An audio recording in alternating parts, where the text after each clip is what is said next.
Thyroid અથવા તો valve પ્રકારના લાઇટનિંગ એરેસ્ટરના ગેરફાયદાઓ જણાવો.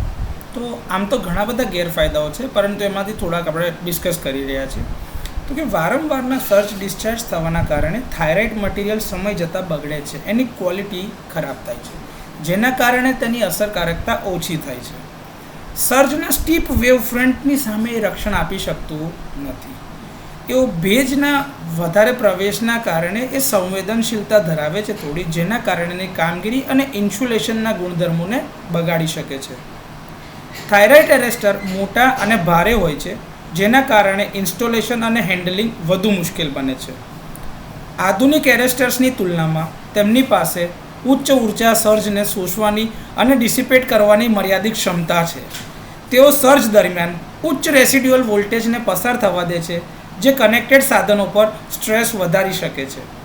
પાવર સિસ્ટમના વિકાસ સાથે થાઇરોઇડ એરેસ્ટર ઉચ્ચ વોલ્ટેજ અને ઉચ્ચ ફ્રીક્વન્સી એપ્લિકેશન માટે ઓછા યોગ્ય છે.